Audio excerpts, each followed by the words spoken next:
उसकी इस हालत से बेहद परेशान थे। एक दिन राज्य में एक तांत्रिक का आगमन हुआ। वह अपने चमत्कारी उपायों और शक्तियों के लिए जाना जाता था।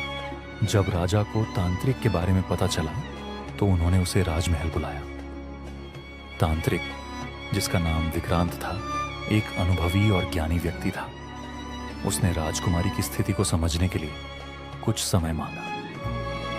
तांत्रिक विक्रांत ने अपनी साधना शुरू की और कुछ ही दिनों में उसने यह पता लगाया कि राजकुमारी पर किसी पुरानी बुरी आत्मा का साया था।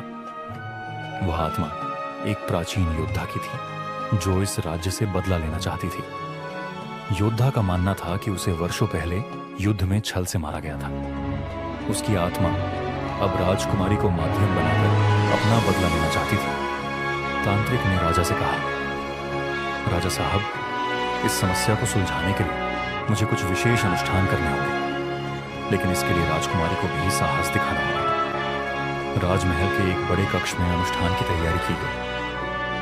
पूरे कमरे को दीपकों और मंत्रों की शक्ति से भर दिया गया। राजकुमारी को अनुष्ठान में बैठना पड़ा। तांत्रिक ने अपने मंत्रों का जाप शुरू किया।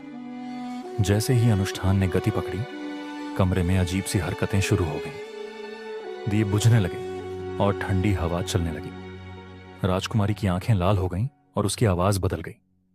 अब वह बोल रही थी, लेकिन उसकी आवाज किसी योद्धा जैसी थी। मैं इस राज्य से बदला लेना चाहता हूं, आत्मा ने गर्जना की। तांत्रिक ने धैर्य नहीं खोया। उसने अपने मंत्रों के जरिए आत्मा से संवाद करना शुरू किया। उसने आत्मा से पूछा, तुम्हें किस बात का बदला लेना है? आत्मा ने अपनी कहानी सुनाई। उसने बताया कि वर्षों पहले एक युद्ध में राजा के पूर्वजों ने उसे धोखे से हराया था। उसकी अंतिम इच्छा अधूरी रह गई थी और इसी कारण उसकी आत्मा भटक रही थी। तांत्रिक ने आत्मा को समझाया, तुम्हारे बदले से किसी का भला नहीं होगा। अगर तुम शांत हो जाओगे तो तुम्हें मोक्ष प्राप्त होगा। तांत्रिक ने आत्मा की अधूरी इच्छाओं को पूरा करने का वादा किया और राजकुमारी को मुक्त करने के लिए आत्मा को मंत्रों के जरिए शांति दी। आखिरकार आत्मा शांत हो गई। कमरे में एक अद्भुत रोशनी फैली और आत्मा ने राजकुमारी का शरीर छोड़ दिया। राजकुमारी वापस सामान्य हो गई। राजा और रानी ने तांत्रिक का दिल से धन्यवाद किया।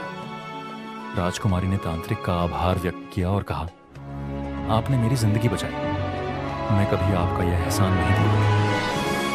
तांत्रिक विक्रांत ने राज्य को अलविदा कहा और फिर किसी अन्य जगह अपनी यात्रा पर निकल पड़ा। राज